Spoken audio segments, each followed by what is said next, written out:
Hello friends, welcome to our channel. Let's start our story telling with art of ముగ్గులో video.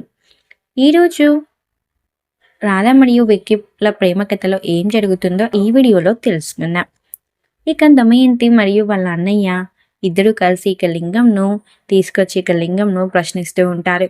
అసలు రాధ మరియు విక్కీ నిజంగానే ప్రేమించి పెళ్లి చేసుకున్నారా? నిజం చెప్పు లింగం, నీకు అన్నీ తెలుసు కదా అనేసి ఇక వాళ్ళ అన్నయ్య అడుగుతూ ఉంటే ఇక లింగం మాత్రం లేదండి, వాళ్ళు నిజంగానే ప్రేమించుకున్నారు అని అనగానే ఇక దమయంతి అవునా, ఎప్పటి నుంచి ప్రేమించుకున్నారు? కనీసం ప్రేమించుకున్నట్టు మాకెప్పుడు కనిపించలేదా? విక్కీ కూడా చాలా స్ట్రిక్ట్గా ఉంటాడు కదా, అసలు తను ఇలా ప్రేమించాడు అనేసి ఇక దమయంతి అడుగుతూ ఉంటే అలా అడిగితే నేనెప్పుడు చెప్తాను, నేనేలా చెప్తాను, నాకు కూడా ఆ రోజే తెలిసింది వాళ్ళిద్దరూ ప్రేమించుకుంటున్నారు అనగానే నేను కూడా చాలా షాక్ అయ్యాను. ఒక ఫ్రెండ్గా నేను ఎలా సపోర్ట్ చేయాలో వాళ్ళిద్దరి పెళ్ళికి నేను అలా సపోర్ట్ చేశాను అనేసి ఇక లింగం చెప్తూ ఉంటాడు.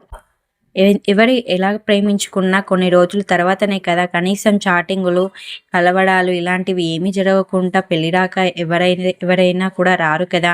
అసలు ఇవన్నీ జరగకుండా పెళ్లి రాక వాళ్ళు అంత సడన్గా ఎలా వచ్చారు అనేసి ఇక దమయంతి వల్ల అన్నయ్య అడుగుతూ ఉంటే ఇక లింగం మాత్రం నాకు తెలియదు, వాళ్ళు ఎప్పుడెప్పుడు కలుసుకునే వాళ్ళు, ఎప్పుడెప్పుడు చాటింగ్ చేసుకునే వాళ్ళు, కాకపోతే నాకు ఆ విషయం తెలిసింది మాత్రం ఆ రోజే అని చెప్తున్నా కదా, నన్ను ఎందుకు అనుమానిస్తున్నారు అనేసి ఇక లింగం వాళ్ళతో మాట్లాడుతూ ఉంటాడు.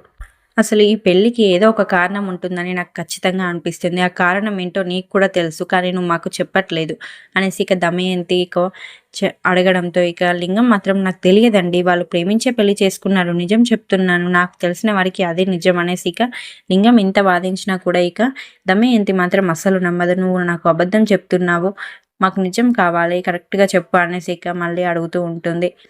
ఇక లింగం మాత్రం వీళ్ళు నన్ను వదిలేలా లేరు, ఎలాగైనా విక్కీకి మెసేజ్ చేయాలనేసి ఇక మెసేజ్ చేస్తూ ఉంటాడు.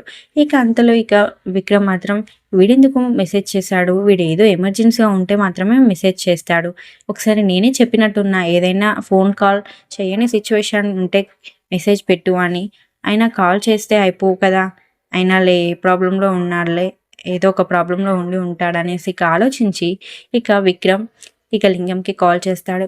లింగంకి కాల్ చేయగానే ఇక వెంటనే ఇక లింగం మాత్రం ఫోన్ ఎత్తమంటారా అనేసి ఇక అనడంతో లిఫ్ట్ చేయి, స్పీకర్లో పెట్టు అనేసి ఇక దమయంతి వాళ్ళ అన్నయ్య చెప్పడంతో ఇక అంతలో విక్కీ మాత్రం ఎక్కడున్నారా, ఏం మెసేజ్ ఎందుకు పెట్టావురా కాల్ చేయక, నువ్వు ఎక్కడున్నావు ఫస్ట్ నాకు లొకేషన్ పంపు, నేను వెంటనే వచ్చేస్తా అనేసి ఇక లింగంతో విక్కీ అనగానే ఇక లింగం మాత్రం లేదురా ఫ్రెండ్స్తో ఉన్నాను అనేసి ఇక అనడంతో ఇక లింగం మాత్రం ఫ్రెండ్స్తోడా, నాకు తెలియని ఫ్రెండ్స్ నీకెవర్రా, కొత్తగా పరిచయం అయినరా, అసలు నాకు తెలియకుండా నీకెవరు ఫ్రెండ్స్ ఉండరు కదా, అంటే ఇప్పుడు నువ్వు లొకేషన్ పంపవన్నమాట, సరే నువ్వు లొకేషన్ పంపకుంటే నేను పోలీసురా, నేను ఎలాగైనా వస్తాను, నీకు కూడా తెలుసు కదా ఆ విషయం అనేసి ఇక విక్కీతో అంటూ ఉంటాడు.